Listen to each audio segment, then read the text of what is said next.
आज के वीडियो में हम लोग बात करेंगे लूसेंट का पेज नंबर 12 के बारे में। लूसेंट का जो पेज नंबर 12 है ये अशोका से रिलेटेड है। पेज नंबर 11 से स्टार्ट होता है लेकिन मेन है इसमें 12। तो पेज नंबर 12 में हम लोग पढ़ेंगे अशोका के बारे में। आज जो हम लोग पढ़ेंगे लूसेंट से फोकस करते हुए, आप देखिएगा लूसेंट का पेज नंबर 12 निकाल के।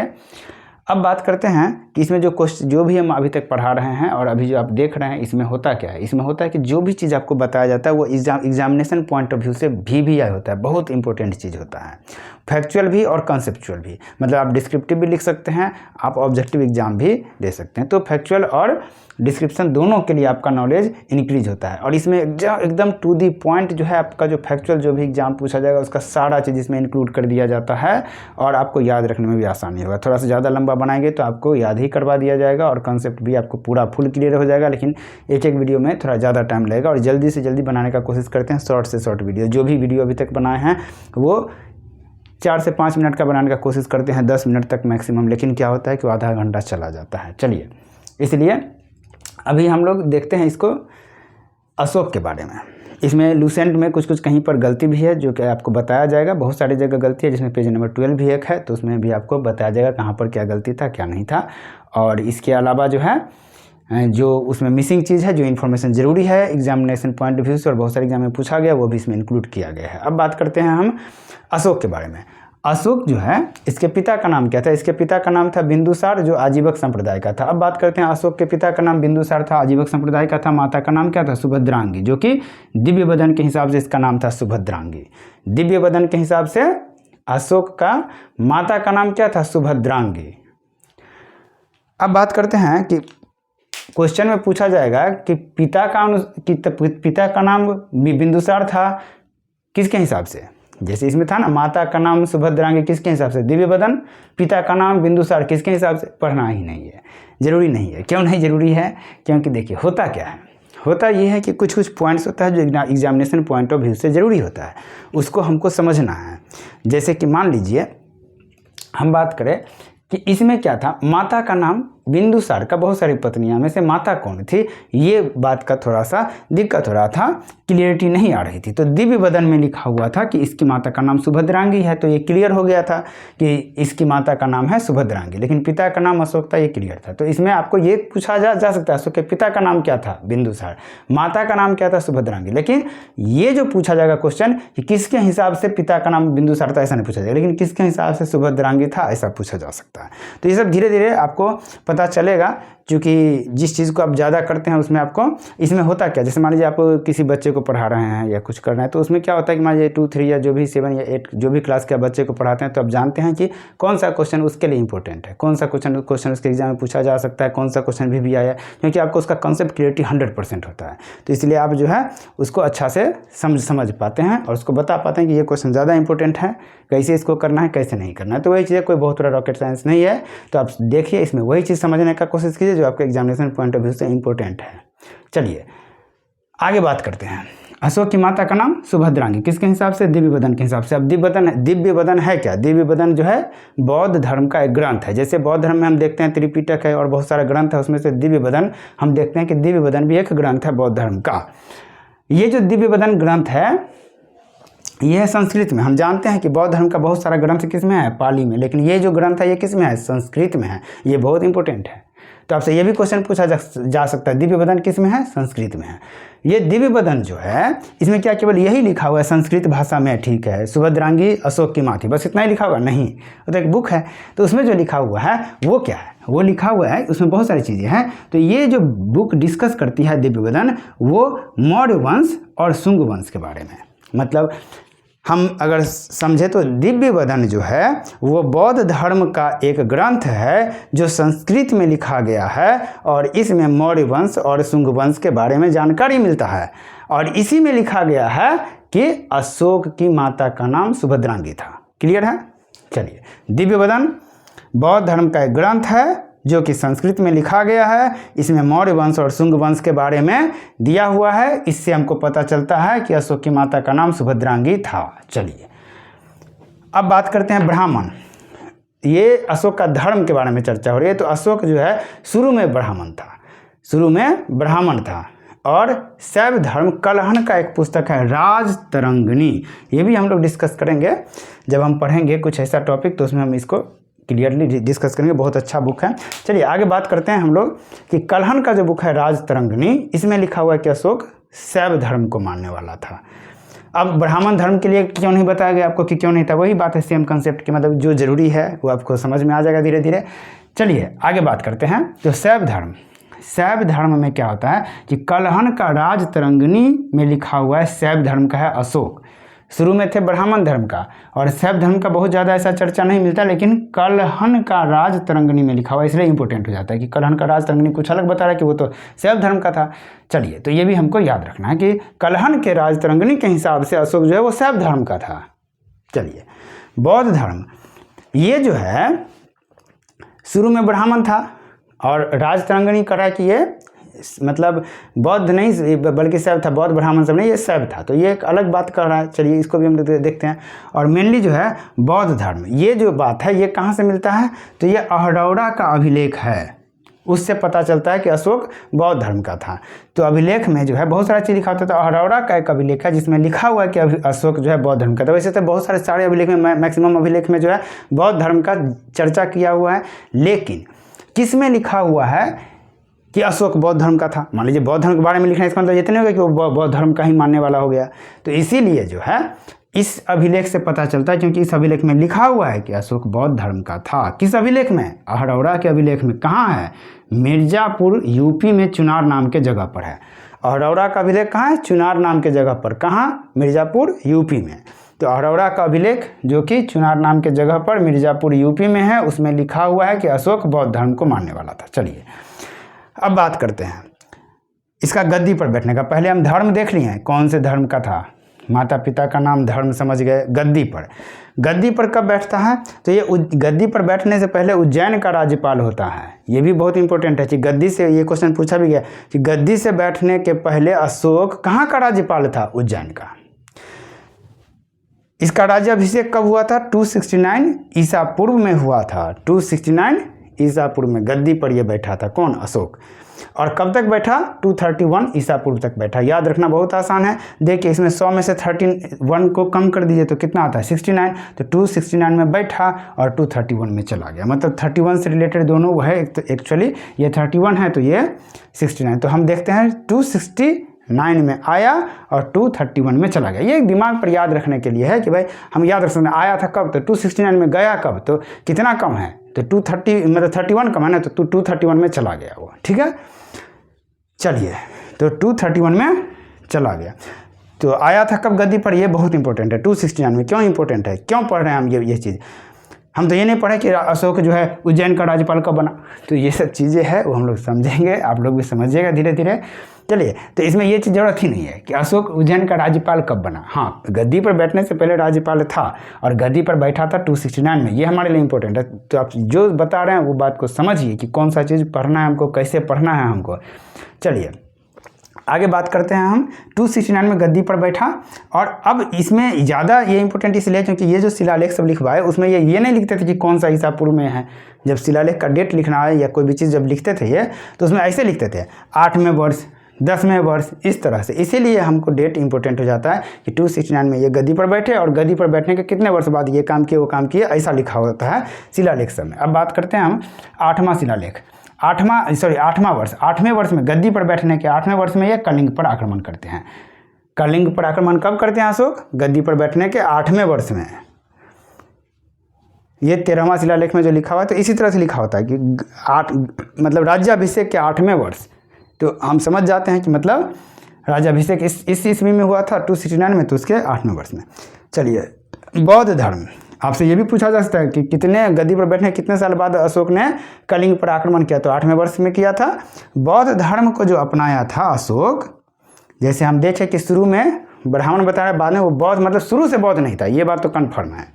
ये बात कन्फर्म है। कलहन कह रहा है कि शैव था, वैसे बहुत मतलब माना जाता है कि ये ब्राह्मण थे, लेकिन बौद्ध तो नहीं थे, ये तो गारंटी है, इसमें तो कोई डाउट नहीं है। अब बात करते हैं कि बौद्ध धर्म को जो ये अपनाए, बौद्ध धर्म को अपनाते हैं कैसे, तो बौद्ध धर्म को अपनाते हैं निग्रोध के कहने पर। निग्रोध कौन था? इसका भतीजा था। ये निग्रोध जो था वो सुसीम का बेटा था। सुसीम कौन था? सुसीम जो है अशोक का बड़ा भाई था और इसको मार के ये गद्दी पर बैठने वाला था। अशोक जो गद्दी पर बैठा था और निगरोध जो था जब इसके दरबार में आया, अशोक के दरबार में जब निगरोध आया तो वो क्या किया, उससे नॉर्मल में बात किया, ऐसे इस तरह से बिहेव नहीं किया जैसे वो उसके फादर का कातिल हो। तो ये देख करके ये बहुत ज़्यादा मतलब अशोक को आश्चर्य हुआ कि इतना शांत कैसे रह सकता है ये, जिसके फादर का कातिल उसके सामने है, उससे वो नॉर्मल में एकदम बात कर रहा है जैसे वो कुछ मतलब उसका मतलब कुछ नहीं बिगाड़ा हो ऐसे। तो ये जो है निगरोध के बाद से प्रभावित है। निगरोध क्या था कि बौद्ध धर्म को अपना लिया था। निगरोध एक छोटा सा बहुत बड़ा नहीं था। निगरोध एक बालक था जो कि सुसीम का बेटा था। सुसीम कौन था? इसका भाई था, बड़ा भाई। तो इसका मतलब था कि ये इसका भतीजा लग रहा था निगरोध। तो ये इस बालक के बात पर जो है बहुत प्रभावित होकर के बौद्ध धर्म अपनाया था। एक तो इस पर प्रभाव पड़ा था किसका? कलिंग के आक्रमण का, और दूसरा क्या हो गया? निगरोध का। ये सबसे ये प्रभावित हुए थे और प्रभावित होकर के जैसे हत्याकांड, कौन सा कत्लेआम देख करके जो है या कौन सा जो है आक्रमण के बाद अशोक जो है वो बौद्ध धर्म को अपनाया था? कलिंग। और किसका प्रवचन सुन के अपनाया था? तो निगरोध का। ठीक है, अब जब अपनाया बौद्ध धर्म तो उसका कोई गुरु बना होगा। तो गुरु कौन बना था? उसका उपगुप्त, मतलब उपगुप्त गुरु था। ये तो निगरोध जो था ये कोई गुरु नहीं, ये एक बालक था जो बौद्ध धर्म का था, इससे प्रभावित हुआ था। इसकी बातें सुन करके कौन? अशोक। तो निगरोध का बात सुन करके प्रभावित होकर के ये उपगुप्त से शिक्षा लिया बौद्ध धर्म का। अशोक जो है वो निगरोध के बाद से प्रभावित होकर और उपगुप्त से शिक्षा लेता है बौद्ध धर्म का। हमसे क्वेश्चन पूछा जाएगा कि अशोक को बौद्ध धर्म का दीक्षा किसने दिया? उपगुप्त ने। अशोक किसके प्रवचन से प्रभावित होकर बौद्ध धर्म अपनाया? निगरोध का। चलिए आगे बात करते हैं। 10वां वर्ष, 8वें वर्ष हम बात कर लिए। 10वां वर्ष में ये बोध गया गए थे और 12वें वर्ष में ये निगाली सागर का भ्रमण किए थे। ये सब क्यों कर रहे हैं? क्योंकि 8वें वर्ष में तो कलिंग पर आक्रमण किए, अब बौद्ध धर्म अपना लिए, तो फिर 10वें वर्ष में ये बौद्ध गया जाते हैं, 12वें वर्ष में निगाली सागर जाते हैं और 20वें वर्ष में लुम्बिनी जाते हैं। लुम्बिनी जाकर वहाँ जो है कौन सा पिलर बनवाए? रुमनदेई पिलर। ये हम लोग अशोक के जन्म में पढ़ चुके हैं, उसका और भी वीडियोस बनाना बाकी है। आप लोग कमेंट कीजिए तो उसमें भी हम वीडियो बनाएंगे। चलिए आगे बात करते हैं कि जन्म का वीडियो आपका बना हुआ है अशोक से, उसके आगे का वीडियोस बाकी है। आप लोग कमेंट कीजिएगा, वो भी कंटिन्यू रहेगा। चलिए आगे बात करते हैं 20वें वर्ष। 20वें वर्ष में क्या होता है? 20वें वर्ष में लुम्बिनी में वो भ्रमण करते हैं और उसी वर्ष में वहाँ पर एक पिलर बनवाते हैं अशोक के जन्म के याद में। पिलर का नाम क्या है? रुमनदेई पिलर, जिसको सबसे छोटा पिलर इंस्क्रिप्शन जो है, मतलब स्तंभ लेख जो है, उसको सबसे छोटा स्तंभ लेख कहाँ है? तो रुमनदेई जो है वो कहाँ है? लुम्बिनी में। तो यही बनवाए थे, वो सब हम लोग उसमें डिस्कस किए हुए हैं। किसमें? बौद्ध धर्म का जन्म वाले वीडियो में। चलिए, तो ये चीज़ हम अशोक के बारे में थोड़ा ओवरव्यू समझ गए हैं। अब हम बात करते हैं अब उसका जो अभिलेख सब है उसके बारे में। अभिलेख में क्या होता है? अब बौद्ध धर्म का अभिलेख की बात है, मतलब ये अशोक का जो अभिलेख है उसके बारे में बात करते हैं। सबसे पहला वर्ड तो ये है कि अभिलेख का जन्मदाता ही अशोक है, क्योंकि ये देख रहे हैं हम 269 BC में, इससे पहले कोई अभिलेख लिखाने का काम ही नहीं करता था। हाँ, अगर हम देखें तो थोड़ा मोड़ा हमारा जो है लिपि का काम, अभिलेख मतलब एक कुछ लिख करके जो है इंस्ट्रक्शन वाला काम था, लेकिन एक अगर लिपि की बात करें जो लिखावट वाला, तो वो तो हमको हड़प्पा से भी मिला हुआ था, जो अनडेसिफर्ड था, जिसको कि पता अभी तक नहीं लगाया जा सका है, लेकिन वो चीज़ें लगाई। नॉर्मली अगर हम देखें शिलालेख वाली बात, जहाँ की मैसेज एक पहुँचाने का कोशिश किया जाता है लिख करके, ये काम कहाँ से हुआ है? तो ये काम का जन्मदाता, मतलब नॉर्मल पूछा जाएगा शिलालेख का जन्मदाता तो अशोक है। चलिए अब बात करते हैं इसका जो शिलालेख था, ये खोजने वाले आदमी का नाम क्या था? पाद्रेटी फैनथैलर। पाद्रेटी फैनथैलर नाम के आदमी ने इसको 1750 में खोजा था। देखिए लिखा कब गया है? 269 BC में, मतलब ईस्वी स्टार्ट होने से पहले 269 ईसा पूर्व है। और ये खोजा कब गया? 1750 में, लगभग 2000 साल के बाद खोजा गया। कौन खोजे थे? पाद्रेटी फैनथैलर ने 1750 में। अब खोज लिए, इतना साल तो लगा खोजने में, मिल जाने के बाद भी पढ़ा नहीं हो रहा था, क्योंकि उसका जो स्क्रिप्ट था, उसका जो लिपि था, वो पढ़ना मुश्किल था। लिपि कौन था उसका, वो सभी हम पढ़ेंगे नेक्स्ट इसमें। तो उस लिपि को पढ़ने के लिए जो था, जो ब्राह्मी लिपि था, तो लिपि को पढ़ने के लिए कौन? उसको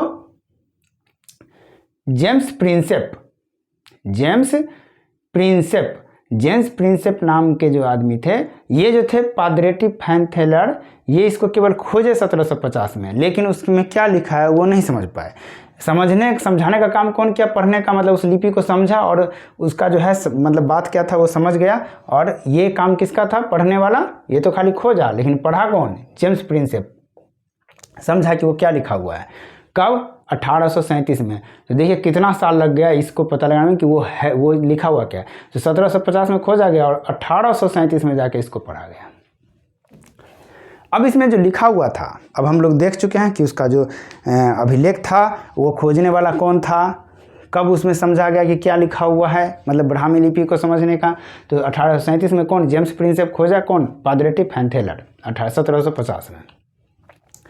अब बात करते हैं उसमें उसका नाम क्या था, क्या ये लिखा हुआ था? ये जो खोज लिए 1837 में, पता कर लिए क्या लिखा हुआ है। तो क्या ये उसमें पता कर पाए थे कि हाँ ये अशोक का शिलालेख है? नहीं, उसमें ये पढ़े तो उसमें लिखा हुआ था शिलालेख में देवनम प्रिय पियादासी। तो ये देखे कि देवनम प्रिय पियादासी नाम का कोई था जिसने जो है इसको लिखा। तो देवनम प्रिय पियादासी का था। चलिए माना गया कि देवनम प्रिय पियादासी नाम का कोई राजा होगा। अब बात करते हैं कि ये तो माना गया, लेकिन पता कैसे चला फिर? उस समय ये तो खोज तो लिए, पढ़ भी लिए उसको, लेकिन पता कैसे चला कि ये है कौन सा राजा? तो बहुत सारे चीज़ थे जिसमें इसकी सबसे मेन क्लेम करने वाला था श्रीलंका। उसके यहाँ भी कुछ ऐसा मिला था, कोई राजा का नाम देवनम प्रिय पियादासी। वो कहे क्या कि ये सारा जो है शासन मेरे यहाँ का एक राजा था कोई, उसका था। ये सब बहुत सारी बातें थी। तो ये जो है मास्की अभिलेख खोजा जाता है। मास्की अभिलेख खोजने वाले थे बीडन। कब? 1915 में मास्की अभिलेख खोजा जाता है। कब? 1915 में। किसके द्वारा? बीडन के द्वारा। तो बीडन नाम के व्यक्ति खोजते हैं 1915 में मास्की अभिलेख। देखिए 1750 में खोज हुआ था, ठीक है। मतलब खोज का मतलब ये हुआ कि मिल गया था अभिलेख। अब इसका मतलब थोड़े कि सब अभिलेख एक साथ मिल गया होगा। तो 1750 में खोज किया था सबसे पहला बार। कौन? पाद्रेटी फैन थेलर। जेम्स प्रिंसेप इसको पढ़े कब? 1837 में। और मास्की अभिलेख जो है उसको कब खोजा गया? 1915 में। मतलब उसको पढ़ने के बाद, कहने का मतलब जब वो पढ़े थे तब तक तो नाम था क्या? देवनम प्रिय पियादासी। तो अब जो है बीडन खोजते हैं कब? 1915 में, ठीक है। अब देखिए इसमें लिखने का जो तरीका है इसमें थोड़ा थोड़ा डिफरेंस है। प्रियदासी ये सब वो सब हमको नहीं ध्यान रखना, मेन चीज़ आप समझिए इस टाइप का नाम था, ठीक है। क्योंकि देखिए आपको हम बता दें क्या चीज़ इंपॉर्टेंट है उसको हमको समझना होता है, ठीक है। अलग अलग जगह अलग अलग लिखा हो सकता है। चलिए अब बात करते हैं मास्की अभिलेख। मास्की अभिलेख में क्या है? ऑनलाइन में भी बहुत सारा मिस्टेक्स होता है, फिर मतलब बहुत जगह जो है अगर आप एजुकेशनल जो भी चीज़ें आती है लिख करके, अगर गूगल पे भी, तो उसमें क्या करता है कई बार तो डायरेक्ट लूसेंट का छाप करके रख देता है। उसके अलावा बहुत सारा बार जो है विकिपीडिया भी मिस्टेक करता है। तो मतलब जो ऑथेंटिक सोर्स है वहाँ से हमको इन्फॉर्मेशन लेके पढ़ना होता है। चलिए आगे बात करते हैं हम लोग। ऑथेंटिक मतलब ऑथेंटिक सबको हम मान सकते हैं, लेकिन उसमें आप जब पढ़िएगा तो आप समझ में आ जाएगा कहाँ पर डिफरेंस हो रहा है, कौन सा सही कर रहा है, कौन सा गलत कर रहा है। चलिए वो सब अलग बातें हैं, आगे बात करते हैं हम लोग। मास्की अभिलेख। मास्की अभिलेख के हिसाब से, मास्की अभिलेख के हिसाब से क्या था? ये अभिलेख मतलब बहुत सारा अभिलेख है, ये सब इंपॉर्टेंट अभिलेख है। तो मास्की अभिलेख बहुत इंपॉर्टेंट है। क्यों? क्योंकि पहले जो दूसरे जगह का आदमी कर रहे थे, जैसे श्रीलंका वाले क्लेम कर रहे थे कि ये सब अभिलेख तो मेरा है, क्योंकि हमारे यहाँ एक राजा था इस तरह का नाम का। तो ये मास्की अभिलेख जो है ये इस बात को क्लियर कर दिया, नहीं भाई गलत बात, ये जो है अभिलेख किसका है? ये अशोक का है, जो कि यहाँ का शासक था मगध का। तो आप मतलब ये जो है क्लियर किया क्या कि देवनम प्रियदासी जो है वो अशोक का ही नाम है। ये कौन क्लियर किया था? मास्की अभिलेख सबसे पहले। कब इसको कब खोजा गया था? 1915 में। किसके द्वारा? बीडन के द्वारा। तो बीडन नाम के व्यक्ति 1915 में मास्की अभिलेख को खोजे। और मास्की अभिलेख जो खोजा गया, ये अभिलेख है कहाँ? ये है मास्की नदी के किनारे है। ये जो मास्की अभिलेख है ये चूँकि मास्की नदी के किनारे है इसलिए इसका नाम रखा गया है मास्की अभिलेख। मास्की एक जगह जो है, तो हम देखें मास्की नदी के किनारे है इसलिए इसका नाम है मास्की अभिलेख। और मास्की नदी है कहाँ? तो रायचूर जिला कर्नाटक में। मास्की नदी कहाँ है? रायचूर जिला कर्नाटक। मास्की नदी जो है वो तुंगभद्रा का सहायक नदी है। मास्की नदी तुंगभद्रा का सहायक नदी है। बीडन ने इसको 1915 में खोजा था। इस अभिलेख में क्या है, ये जो खोजा गया ये अभिलेख का इंपॉर्टेंट है क्योंकि इसमें इसका नाम जो है वो क्लियर कर दिया गया था कि देवनम प्रिय प्रियदासी जो है वो अशोक का नाम है, क्योंकि इसमें लिखा था देवनम प्रिय अशोक, मतलब क्लियर कर दिया था कि देवनम प्रिय जो है वो अशोक है। कौन सा अभिलेख? मास्की अभिलेख, इसीलिए इंपॉर्टेंट है। सबसे पहले क्लियर करने वाला जो अभिलेख था कि भाई अशोक का जो नाम है, मतलब ये जो देवनम प्रियदासी है ये अशोक है, ये कौन क्लियर किया था? ये मास्की अभिलेख क्लियर किया था। कब खोजा गया? 1915 में। कौन खोजे? बीरन खोजे।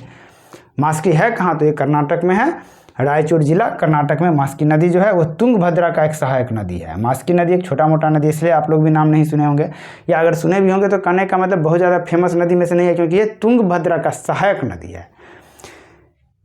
चलिए आगे बात करते हैं।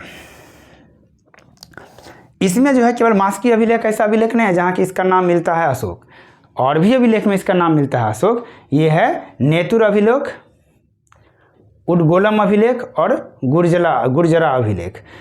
ये जो नेतुर और उडगेलम है, ये भी जो है नेतुर, उडगोलम ये और मास्की, ये सब कर्नाटक में है। ये तीनों जो है मतलब कर्नाटक साइड का जो था वो अभिलेख जो था वो इसमें अशोक का नाम अशोक लिखा जा रहा था, क्योंकि वो हो सकता है कि उधर साउथ हो तो उधर क्लियरिटी नहीं रहता हो। इधर मान लीजिए जैसे प्रधानमंत्री कहने से काम चल जा रहा है, अगर हम इंडिया में रह रहे हैं तो प्रधानमंत्री ने ऐसा बोल दिया, मतलब नरेंद्र मोदी ने बोला, तो कहने का मतलब प्रधानमंत्री से आप समझ जा रहे हैं। लेकिन दूसरे कंट्री में आप बोलेंगे तब लिखना पड़ेगा ना कि प्रधानमंत्री नरेंद्र मोदी, तभी ना समझेगा। तो इसलिए कर्नाटक का अभिलेख, अब आपको कन्फ्यूजन कभी नहीं होना चाहिए कि ये जो तीन अभिलेख है, इस तीनों अभिलेख में क्या मिला है? जो नेतुर है और जो उडेगोलम है, जो मास्की है, मास्की सबसे पहला था इसलिए बहुत इंपॉर्टेंट है। सबसे पहला अभिषेक जो कि क्लियर किया था नाम को, तो ये था मास्की अभिलेख। और इसी तरह से नेतुर और उडगोलम अभिलेख जो है ये सब भी कर्नाटक में है, और वहाँ पर नाम उसका लिखा हुआ है अशोक। ठीक है, तो अशोक नाम लिखा हुआ वाला अभिलेख है मास्की, नेतुर, उडगेलम। कहाँ है? कर्नाटक में। एक और अभिलेख है गुर्जरा जो कि मध्य प्रदेश में है, इसमें भी इसका नाम है अशोक। गुर्जरा अभिलेख मध्य प्रदेश, इसमें भी नाम क्या है? अशोक। तो नाम हम समझ गए कि नाम इसका अशोक लिखा हुआ है। नॉर्मली सब में लिखा था क्या? देवनम प्रिय प्रियदासी। आपसे पूछा जा सकता है कि अशोक को जो है बहुत सारे अभिलेखों में किस नाम से दर्शाया गया है? तो देवनम प्रियदासी। अशोक को अशोक के नाम से किस अभिलेख में दर्शाया गया? तो ये चारों अभिलेख है, नेतुर, उडगेलम और गुर्जरा और मास्की। चलिए आगे बात करते हैं। इसमें से तीन जो है ये तो है कहाँ? कर्नाटक में, और एक गुर्जरा है मध्य प्रदेश में। चलिए अब बात करते हैं हम एक और अभिलेख, भबरू अभिलेख का। भबरू अभिलेख में क्या है कि अशोक ने अपने आप को मगधाधिराज मतलब मगध का राजा बताया। आपसे ये भी पूछा जा सकता है मगध का, अशोक ने अपने आप को मगध का राजा किस अभिलेख में बताया है? तो भबरू अभिलेख में बताया। भबरू अभिलेख कहाँ है? तो भबरू अभिलेख जो है भबरू अभिलेख ये है विराटनगर जयपुर राजस्थान में। भबरू अभिलेख कहाँ है? विराटनगर जयपुर राजस्थान में। तो राजस्थान का भबरू अभिलेख में अशोक को मगधाधिराज बताया गया है।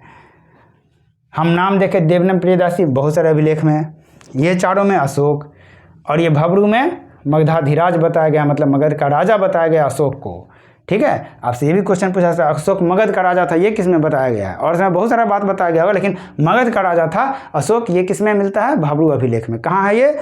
विराटनगर जयपुर का राजस्थान में है। तो जयपुर राजस्थान के पास है विराटनगर, वहाँ क्या है? भबरू अभिलेख है, ये हम समझ गए। एक और है, अब हम देखते हैं इसका कि पुराणों में क्या नाम है इसका? अशोक वर्धन। हमसे ये भी पूछा जा सकता है पुराणों के हिसाब से अशोक का नाम क्या था? अशोक वर्धन। देखिए मगधाधिराज के नाम से जाने वाला था अशोक वर्धन। अशोक किस में? भबरू अभिलेख में। अशोक वर्धन के नाम से पुराणों में, और देवनम प्रिय प्रियदासी बहुत सारे अभिलेख में है, और ये चारों के हिसाब से अशोक। चलिए अब देखते हैं एक कनगनहल्ली। अभी आपसे अगर क्वेश्चन पूछा जाएगा, यहाँ देखिए कि कनगनहल्ली में क्या मिलता है? अशोक का नाम अशोक मिलता है, मतलब राया अशोको लिखा हुआ है। हाँ, यहाँ पे आप लुसेंट में थोड़ा सा मिस्टेक किया, रण्यो अशोक करके ऐसा कुछ लिख दिया, एक्चुअली राया अशोको करके लिखा हुआ है। चलिए कोई बात नहीं। राया अशोको या रण्यो अशोको आपका जो है केवल समझने से मतलब उस टाइप का चीज़ रहेगा, एकदम मिलता जुलता जो है ऑप्शन ऐसा नहीं देगा आपको। ये जो था राया अशोको, क्योंकि ये कन्फ्यूजन वाला जहाँ चीज़ रहता है वहाँ ऐसा नहीं देता है, जो कि खुद ही क्लियर ना। हाँ, ये बात जरूर था कि इस टाइप का कुछ था, मतलब रण्यो अशोक या राया अशोक। तो राया अशोको नाम जो है ये मिलता है हमको कहाँ? तो ये हम पढ़ते हैं कनगनहल्ली में। लेकिन कमाल की बात यह है कि ये सब जो नाम हम पढ़े ये सब क्या था, ये सब अभिलेख में लिखा हुआ नाम था जिसको कि अशोक ने बनवाया था। तो ये जो अशोक का अभिलेख सब था इसमें ये नाम लिखे हुए थे, मतलब क्या, तो अशोक का अभिलेख में अशोक लिखा हुआ था, ये सब अभिलेख में। भबरू अभिलेख में मगधा धीराज लिखा हुआ था, लेकिन ये अभिलेख है ही नहीं। कनगनहल्ली जो हम पढ़े ये अभिलेख नहीं है। ये क्या है, कनगनहल्ली जो है ये है कहाँ, तो ये भी कर्नाटक में है। ये गुलबर्गा जिला के कर्नाटक में है, जिसको कलबुर्गी जिला कर्नाटक आज के डेट में, मतलब गुलबर्गा जिला था लेकिन अभी के डेट में अगर बात करें तो इसका नाम है कलबुर्गी जिला कर्नाटक में है। तो इसमें हम लोग को कंफ्यूज नहीं होना है। कलबुर्गी जिला जो है अभी उसी का नाम है, तो गुलबर्गा जिला कर्नाटक, अभी कलबुर्गी जिला कर्नाटक एक ही है। ये कनगनहल्ली जो है एक्चुअली सन्नति के पास है, इसीलिए कभी इसको सन्नति भी बोला जाता है। तो कनगनहल्ली या सन्नति, ठीक है। ये कहाँ है, कलबुर्गा जिला कर्नाटक में है।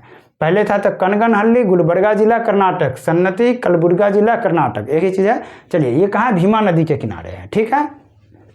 कनगनहल्ली कहाँ है, भीमा नदी के किनारे है कनगनहल्ली। मास्की कहाँ है, तो मास्की नदी के किनारे तुंगभद्रा का सहायक नदी है। कनगनहल्ली कहाँ है, भीमा नदी के किनारे। इसमें एक्चुअली ये अभिलेख नहीं है, इसमें इसका मूर्ति मिला है अशोक का, जिसमें लिखा है नीचे राया अशोक। और ये बनाने वाला अशोक नहीं था, ये सातवाहन था। ये जो है राया अशोक, इसमें यह अभिलेख है ही नहीं। इसमें लिखा हुआ है, एक मूर्ति है और इसमें लिखा है राया अशोक। ये बनाने वाले थे कौन, सातवाहन। इसमें मूर्ति के साइड में जो है इसका अपना वाइफ या नृत्यांगना को दिखाया गया है और इसमें नाम लिखा हुआ है राया अशोक, और बनाने वाला था कौन, सातवाहन।